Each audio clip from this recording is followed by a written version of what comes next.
تمام بہن بھائیوں کو ہوپ کیپر چینل کی طرف سے السلام علیکم۔ تمام بہن بھائیوں سے درخواست ہے کہ وہ ہوپ کیپر چینل کو سبسکرائب کریں اور بیل کا آئیکن دبائیں۔ تو آئیے چلتے ہیں کہانی۔ ایک دفعہ کا ذکر ہے کہ ایک گاؤں میں ایک آدمی تھا جس نے اپنی زندگی کو سکون اور محنت سے گزر بسر کرنے کا اصول بنایا تھا۔ ایک دن اس نے ایک گدھا خریدا اور اسے اپنے گھر کے قریبی درخت سے باندھ لیا۔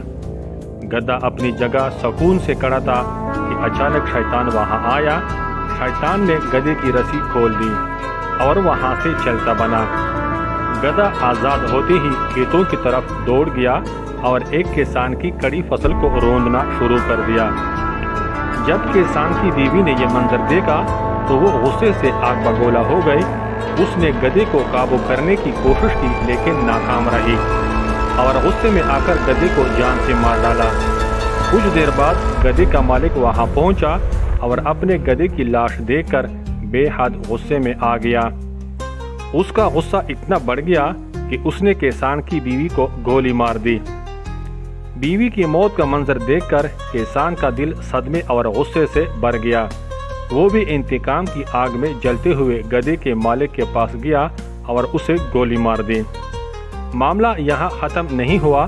گدھے کے مالک کی بیوی کو جب اپنے شوہر کی موت کی خبر ملی تو وہ غصے سے بھر گئی۔ اس نے اپنے بیٹوں کو حکم دیا کہ وہ کسان کا گھر جلا دیں تاکہ اسے اس کے کیے کی سزا دی جا سکے۔ بیٹے اپنی ماں کی بات مانتے ہوئے شام کے وقت گئے اور کسان کے گھر کو آگ لگا دی۔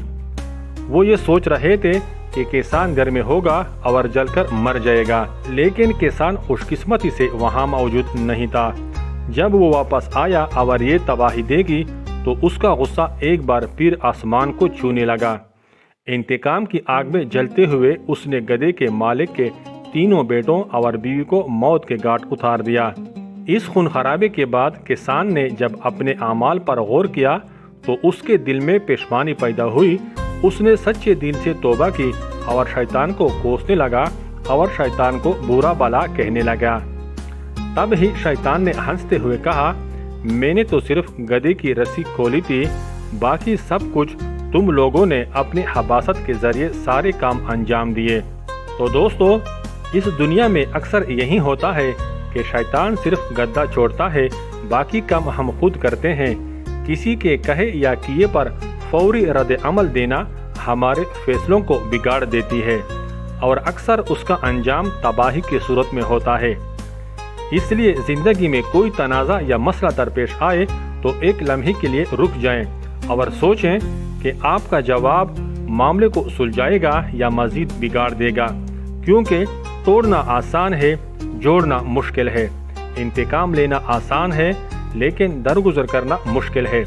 نفرت کرنا آسان ہے، محبت پھیلانا مشکل ہے۔ اس لیے سوچیں، سمجھیں اور پھر عمل کریں، یہی ہماری زندگی کو خوبصورت بنا سکتی ہے۔ تو دوستو، آج کے لیے اتنا ہی۔ ملتے ہیں نئی کہانی میں نئی امید کے ساتھ۔